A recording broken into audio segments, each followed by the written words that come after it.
जय श्री राम। बहुत स्वागत आपका आपके अपने बेहद खास कार्यक्रम में। मैं हूं आपके साथ आपका अपना डॉक्टर राज मिश्रा। मांगलिक, लड़का मांगलिक है, विवाह नहीं करना चाहिए।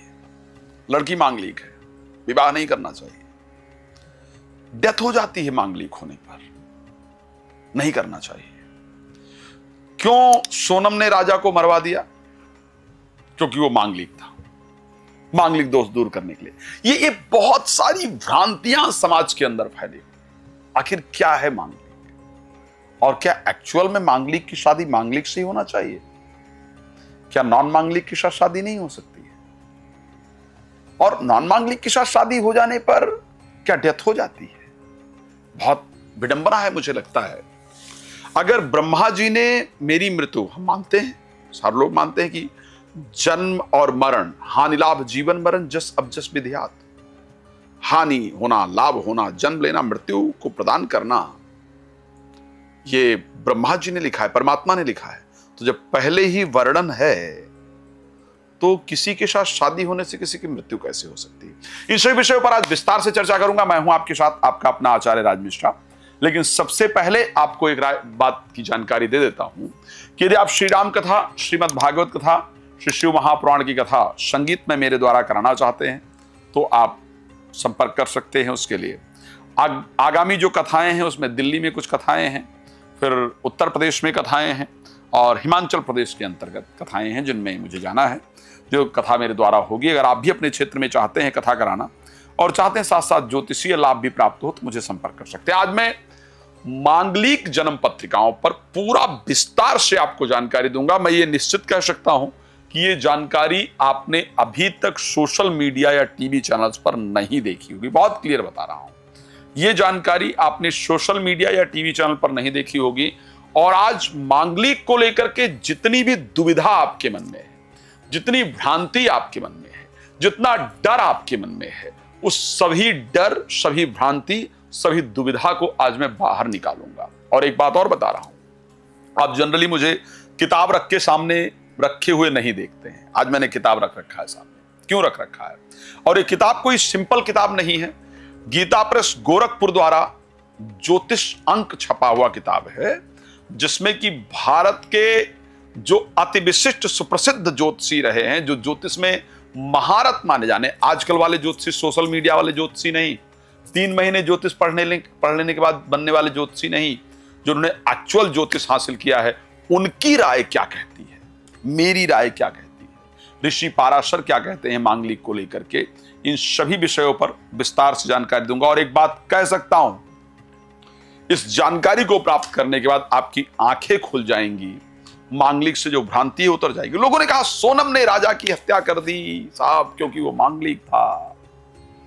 क्या एक ही पक्ष को लेकर के, और उसके लिए टीवी चैनल ने बवाल मचा दिया, उत्पात मचा दिया, इसलिए कर दी क्योंकि ऐसा था, इसलिए कर दी कि मांगलिक था। कोई कह रहा है जी दोष खत्म करने के लिए कर दिया गया।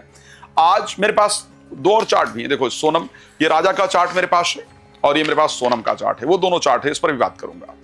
आपको क्लियर बता देता हूं कि ये चार्ट ऑथेंटिक है। जो मेरे पास कुंडली है ये सही कुंडली है, क्योंकि ये कुंडली मुझे राजा के भाई से मिली है। इसलिए मैं इस पर भी चर्चा करूंगा और कैसे सिर्फ मांगलिक होना इसके लिए इंपॉर्टेंट नहीं था, इस घटना के पीछे सिर्फ मांगलिक रीजन नहीं था, यह भी मैं आपको आज जरूर बताने का प्रयास इस कार्यक्रम में करूंगा। तो आज हम इस विषय पर बहुत विस्तार से चर्चा करेंगे। सबसे पहले आपको बता देते हैं मांगलिक होता क्या है। मंगल एक प्लैनेट है जिनको धरती का पुत्र कहा जाता है। वेद में कहा गया धरणी गर्भ संभूतम विद्युत कांति समप्रभम कुमारम शक्ति हस्तम चा भौमम प्रणमाम्यहम्। मंगल को धरती का पुत्र कहा गया, शक्ति का कारक कहा गया, अग्नि जैसी उसके अंदर एनर्जी है ये कहा गया, मंगल को कहा गया। अब मांगलिक किसी कुंडली में, अच्छा मंगल को इतना खतरनाक क्यों माना जाता है? खैर मंगल ही नहीं है, ध्यान रखिएगा। शनि, राहु, केतु, सूर्य, ये प्लैनेट भी यदि किसी जगह पर दृष्टि देते हैं या किसी स्थान पर बैठते हैं तो उस स्थान की हानि करते हैं, उसका नुकसान करते हैं। लेकिन क्योंकि मंगल सबसे क्रूर ग्रह माने जाते हैं, अष्टम भाव काल पुरुष की कुंडली में जिसको मृत्यु का सूचक माना जाता है, उस भाव के स्वामी है। लेकिन वो फर्स्ट हाउस के भी स्वामी है, जहां से हेल्थ देखी जाती है, जहां से आपकी आयु इत्यादि देखी जाती है, जहां से आपका नेचर इत्यादि देखा जाता है, वहां के भी स्वामी है। तो दोनों जगह का स्वामी होने के कारण और पहली और 8वीं राशि के स्वामी होने के कारण उनको सबसे महत्वपूर्ण माना गया। अब आइए मैं मांगलिक के विषय पर जाऊं। मैं दोनों चीजों को बड़ा विस्तार से बात करूंगा, प्लीज इस वीडियो को बहुत ध्यान से सुनिएगा। मैं इसी वीडियो में राजा की कुंडली के मांगलिक विषय को लेकर के और उसके साथ सोनम की कुंडली के मांगलिक विषय को लेकर के भी चर्चा करूंगा। ये मेरे पास एक चार्ट है, ये देख सकते हैं, एक चार्ट है जिसके अंतर्गत मैंने लिखा है कि अगर यहां पर, यानी ये कुंडली का फर्स्ट हाउस आपके कुंडली में मंगल है तो मांगलिक होता है, ये 4th हाउस यहां पर मंगल है तो मांगलिक होता है, ये 7th हाउस यहां पर मंगल है तो मांगलिक होता है, और ये हो गया कुंडली का 8th हाउस जहां पर मंगल है तो मांगलिक होता है। ये 4 ऐसे इंपॉर्टेंट जगह हैं जहां पर मंगल होता है तो मांगलिक होता है। अब क्या किसी की मृत्यु मांगलिक होने से हो सकती है दूसरे की, यानी एक मांगलिक है तो दूसरे की मांगलिक होने से मृत्यु हो सकती है, और क्या मांगलिक की शादी मांगलिक के साथ ही होनी चाहिए? ये भी एक बहुत इंपॉर्टेंट टॉपिक है, इस पर चर्चा करेंगे। क्यों कहा जाता है कि नॉन मांगलिक को मांगलिक के साथ शादी नहीं करनी चाहिए? इंपैक्ट क्या होता है उसका?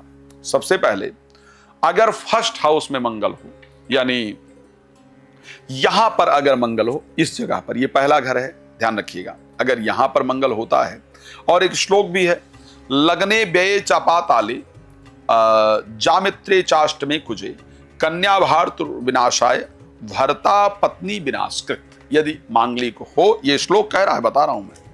तो पुरुष लड़की का पति मर जाता है या लड़के की पत्नी मर जाती है, ऐसा एक श्लोक के अंतर्गत ज्योतिष में वर्णन आता है। लेकिन क्या वो सभी जगह लागू होता है?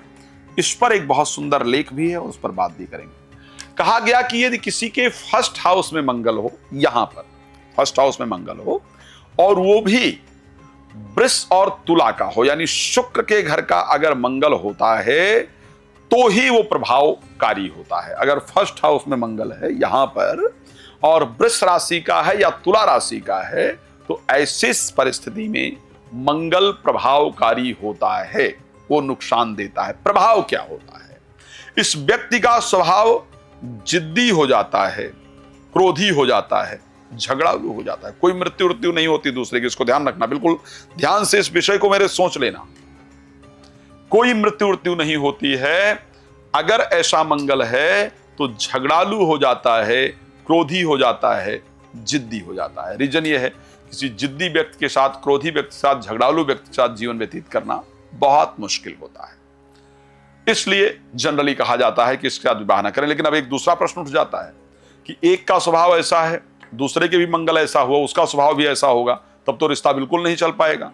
तो यहां पर जो वो वाली थ्योरी है कि मांगलिक का विवाह मांगलिक के साथ ही होना चाहिए, वो थोड़ा सा गड़बड़ हो जाती है। मैं इस पर आऊंगा, इस विषय पर आऊंगा, ये इंपॉर्टेंट है। अब आ जाते हैं चौथा भाव, 4th हाउस। अगर यहां मंगल हो तो क्या होता है? ऐसे कंडीशन में जातक के अंदर बुद्धि की कमी होती है, डिसीजन मेकिंग जो पावर होती है वो बहुत गड़बड़ होती है। आप लोग जिसके अगर ऐसा है तो आप लोग चेक भी कर सकते हैं। स्वास्थ्य में प्रॉब्लम रहती है, डिसीजन मेकिंग पावर खराब रहता है, और ऐसे परिस्थिति में, लेकिन अगर वो बुध के घर का, यानी मिथुन या कन्या राशि का हो, यहां पर 3 नंबर लिखा हो या 6 नंबर लिखा हो, या शनि की राशि का हो, मकर लिखा हो या कुंभ, 10 या 11 अंक लिखा हो, तो ऐसे कंडीशन में वो परिवार सुख से वंचित रहता है या रहती है, और माता पिता का जो सुख है वो नहीं प्राप्त हो पाता है। माता पिता के सुख से ऐसे लोग वंचित रहते हैं। पर यहां भी होने से जीवन साथी की मृत्यु हो, ऐसा नहीं होता है। ध्यान रखिएगा, यहां भी होने से जीवन साथी की मृत्यु हो, ऐसा नहीं होता है। मैं दोबारा इस बात को कह रहा हूं, ये एक दूसरी कंडीशन। अब आते हैं 7वें भाव में मंगल होने से, यहां थोड़ा मंगल खतरनाक होता है। अगर यहां पर मंगल होता है तो ऐसे कंडीशन में 2 विवाह होने की आशंका रहती है। अगर यहां मंगल है तो 2 विवाह की आशंका रहती है, और दोनों के ही मृत्यु की आशंका रहती है, दोनों के अनिष्ट की आशंका रहती है। ऐसा एस्ट्रोलॉजिकल क्षेत्र में वर्णन है कि ऐसा होने पर दोनों के अनिष्ट की आशंका रहती है। लेकिन एक बात फिर भी यहां ध्यान रखना चाहिए था, अगर यहां पर मंगल स्वग्रही है, यानी मेष राशि का बैठ गया या वृश्चिक राशि का बैठ गया, या मंगल उच्चस्थ है, तो ऐसे परिस्थिति में वो नुकसानदायक नहीं होगा, बल्कि विवाह के सुख को बढ़ाएगा। यहां पर मंगल क्या करता है? दो जीवन साथी की मृत्यु प्रदान करता है, लेकिन डिपेंड करता है कि वो मंगल किस राशि का है। अगर वो मंगल स्वग्रही है, उच्चस्थ है, यानी 1 नंबर यहां लिखा है, 8 नंबर लिखा है, 10 नंबर लिखा है, तो ऐसे कंडीशन में वो आपके लिए नुकसानदायक नहीं हो सकता है। चलिए अब अगले विषय पर बात करते हैं। तो यहां आखिर कब नुकसानदायक हो सकता है? हां, अगर यहां पर मंगल कुंभ राशि का बैठा हुआ है, कई जगह पर मकर कहा गया है, लेकिन मकर नहीं माना जाएगा। अगर यहां पर कर्क राशि या कुंभ राशि का मंगल बैठा है तो व्यक्ति को दुराचारी बना देता है। व्यक्ति अपने आचरण से बेहतर नहीं रहता है या नहीं रहती है। और यहां पर अगर कर्क और उसका मंगल बैठा हुआ दूसरी राशियों का, कुंभ का, तो स्पेशली दुराचारी भी होगा और उसके 2 जीवन साथी की मृत्यु कराने वाला होगा। तो यहां पर मंगल का ये इंपैक्ट होता है। अब अगर अष्टम भाव में, यहां ये 8वां भाव, यहां पर अगर मंगल बैठा है तो ऐसे परिस्थिति में एक तो अगर मंगल उच्चस्थ है या मंगल स्वग्रही है तो दीर्घ आयु देता है, अच्छा स्वास्थ्य देता है। लेकिन अगर मंगल नीचस्थ है या शुक्र के घर का वृष या तुला राशि का मंगल अगर जाकर के बैठा है तो ऐसे कंडीशन के अंतर्गत व्यापार में हानि, धन की हानि, जीवन साथी से दुख, और अगर सिंह राशि का मंगल बैठा है तो स्वास्थ्य की हानि, और जो जीवन संगिनी मिलती है या मिलता है वो इतने कर्कश होते हैं, उनका बिहेवियर इतना अजीब होता है कि उसके कारण व्यक्ति जीवन भर पीड़ित रहता है, रहती है, परेशान रहते हैं। ये परिस्थिति होती है।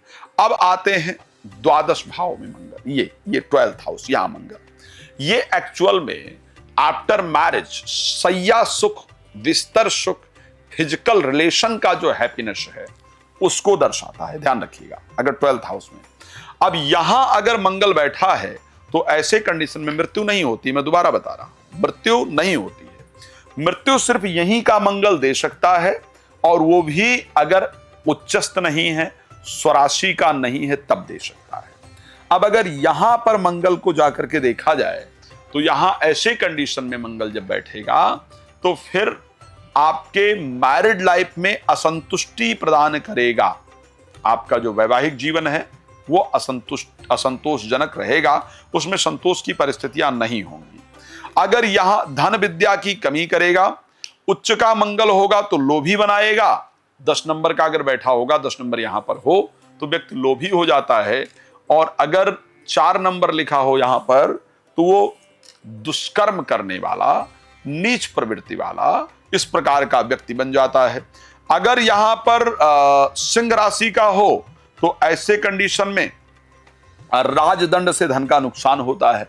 यहीं पर अगर मिथुन कन्या राशि का बैठा हो मंगल तो व्यक्ति अहंकारी हो जाता है, और धनु राशि या मीन राशि का मंगल हो तो धन का नुकसान कराता है। तो ये वाली जो थ्योरी अभी तक निकल करके आई कि साहब मंगल अगर यहां ऐसा बैठा है तो ऐसे कंडीशन के अंतर्गत मृत्यु हो जाती है किसी की, ये थ्योरी बिल्कुल भी ठीक नहीं है।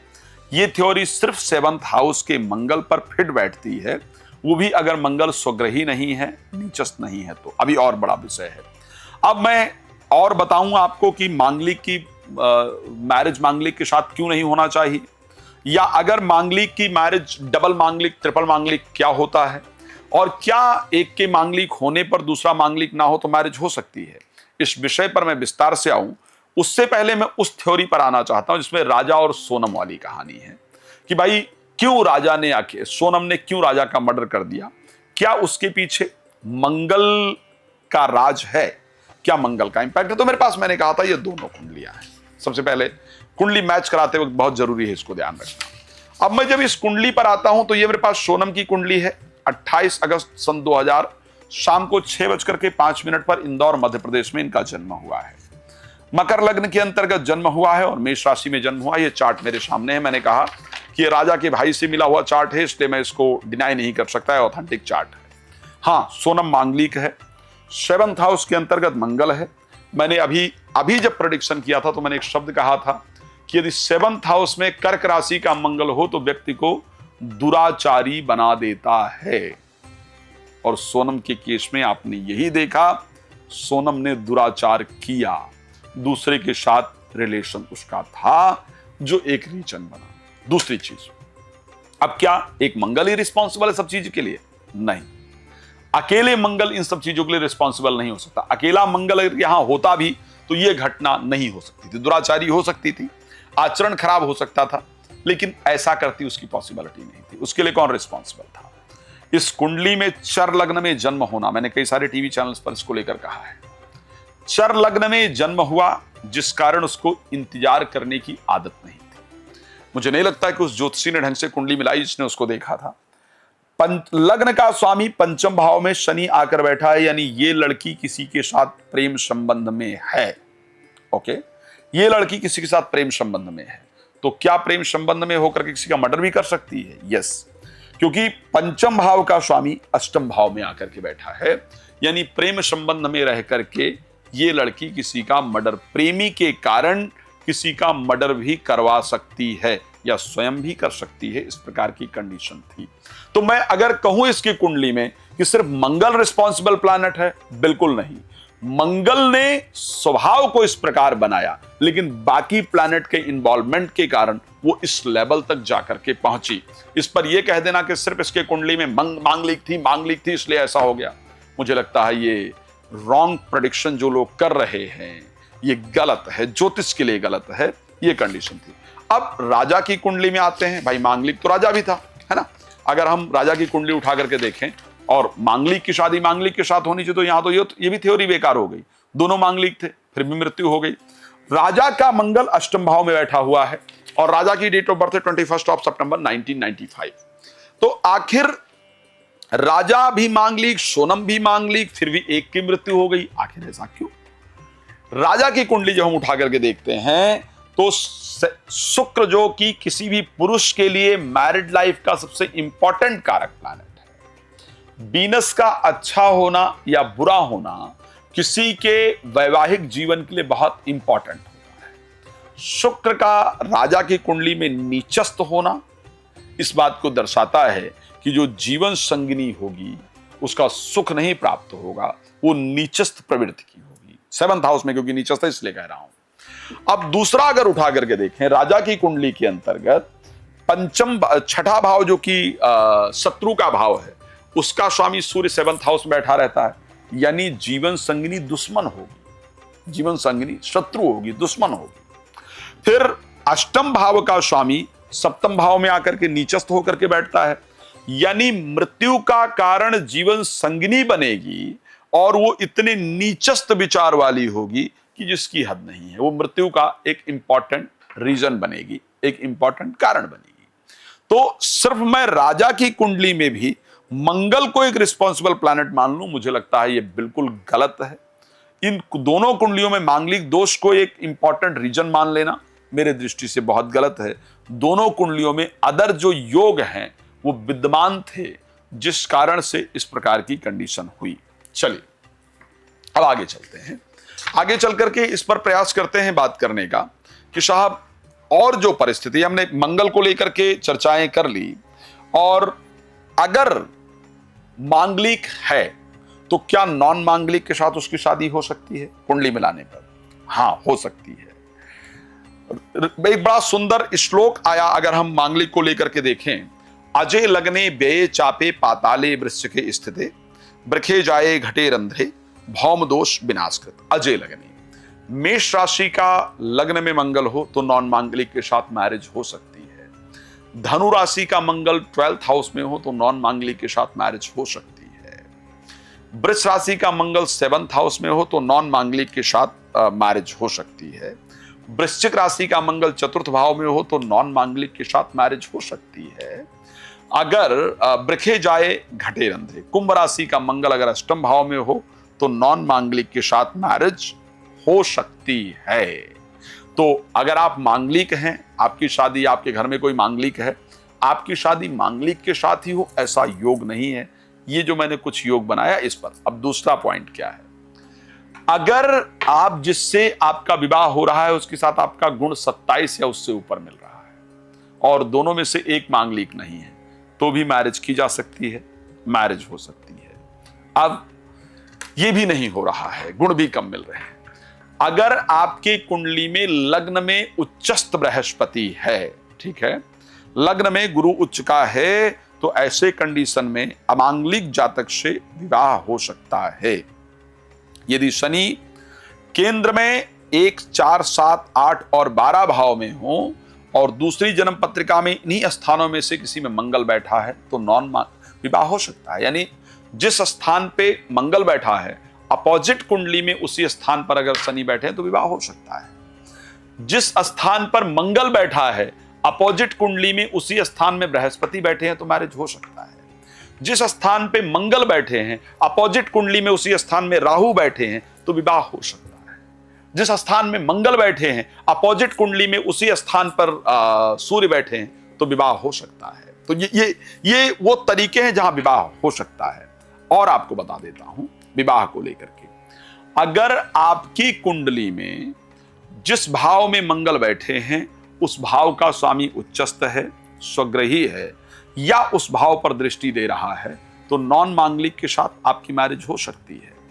अगर सप्तम भाव का स्वामी थर्ड हाउस में बैठा है या शुक्र थर्ड हाउस में बैठे हैं तो ऐसे कंडीशन में आपकी नॉन मांगलिक के साथ विवाह हो सकता है। तो ऐसे 500 उदाहरण हैं जिसमें नॉन मांगलिक के साथ आपका विवाह हो सकता है, कोई दिक्कत नहीं है। अब और आगे चलते हैं। डबल मांगलिक क्या होता है, ट्रिपल मांगलिक क्या होता है, ये आखिर क्या रीजन है, डबल मांगलिक क्या होता है। जब 1, 4, 7, 8, 12 भाव में होने के साथ साथ नीच कर्क राशि में मंगल हो तो उसका प्रभाव दुगना हो जाता है, या फिर मंगल के साथ शनि, राहु या केतु जैसे कोई प्लैनेट बैठे हों तो फिर उसको डबल मांगलिक की श्रेणी में रखा जाता है। आखिर ट्रिपल मांगलिक क्या होता है, जब मंगल नीच राशि में हो और उसके साथ पापक ग्रह शनि, राहु, केतु इत्यादि, सूर्य इत्यादि बैठ जाएं तो फिर मंगल का जो प्रभाव है वो 3 गुना अधिक बढ़ जाता है, तो उसको ट्रिपल मांगलिक कहा जाता है। तो डबल मांगलिक या ट्रिपल मांगलिक को लेकर के जो भ्रांति है वो मैंने दूर करने का प्रयास किया। मांगलिक की शादी नॉन मांगलिक के साथ हो सकती है, इस भ्रांति को मैंने दूर करने का प्रयास किया। आपको मंगल पर हम और कुछ ऐसे प्रयास करेंगे जिस पर आपको एक अच्छी जानकारी हम और देने का प्रयास करें। अगर 7वें भाव में मंगल होता, गुरु की उस पर दृष्टि हो तो मांगलिक दोष नष्ट हो जाता है। गुरु और मंगल की युति हो या चंद्र और मंगल की युति हो तो मांगलिक दोष नष्ट हो जाता है। आप सोचिए कितनी सारी चीजें इस पर बात कर रहा हूं। अब मैं मंगल के दोष परिहार पर चर्चा कर रहा हूं, एक बात ध्यान रखिएगा। अगर हम बात करें, मैंने बता दिया कि किस राशि में होना चाहिए। बृहस्पति 7 में बैठ जाए, चंद्रमा 7 में बैठ जाए तो दोष नष्ट हो जाता है, ऐसा कहा जाता है।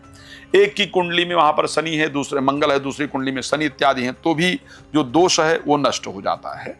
गुरु और मंगल की युति हो, मंगल और चंद्रमा की युति हो या फिर चंद्रमा केंद्रस्थ हो, केंद्र में हो तो मांगलिक दोष में, यानी अगर आप मांगलिक हैं और आपका चंद्रमा अगर 1, 4, 7, 8, 1, 4, 7, 10 भाव में बैठा है तो फिर मांगलिक दोष नहीं होता है। तो ऐसी परिस्थिति के अंतर्गत और उसके साथ मंगल दोष नहीं रहता है। यदि 1 में, 9 में, 4 में, 7, 8, 12 में मंगल हो और चर राशि में मेष, कर्क, मकर का हो तो मांगलिक दोष नहीं रहता, इवन ये कहा गया। तो ये बहुत सारी चीजें हैं, ठीक है, जिसको चेक करके और मांगलिक है या नहीं है इस पर डिस्कस किया जा सकता है। एक बात आपको जरूर कहूंगा कि मांगलिक की शादी मांगलिक के साथ ही हो ऐसा कहीं भी वर्णन नहीं है। मांगलिक की शादी नॉन मांगलिक के साथ बिल्कुल हो सकती है। सिर्फ अच्छे व्यक्ति से अपने कुंडली का निर्धारण कराना चाहिए। रात को 9 बजे, दोपहर को 12 बजे लाइव आता हूं। आप लाइव जुड़ करके अपने बारे में बात कर सकते हैं, साथ में कॉल करके अपॉइंटमेंट लेकर के और मेरे साथ चर्चा कर सकते हैं अपने विषय में विस्तार से। डरिए मत, ज्योतिष डरने का विषय नहीं है। मांगलिक हो करके अगर आप मांगलिक हैं तो आपने कोई बहुत बड़ा पाप नहीं कर दिया है, आपके कारण किसी की डेथ हो जाए ये पॉसिबल नहीं है। चलिए इस पर और चर्चा करेंगे। आप लोग बहुत प्रसन्न रहिए, मेरी शुभकामना। जय श्री राम, बहुत धन्यवाद।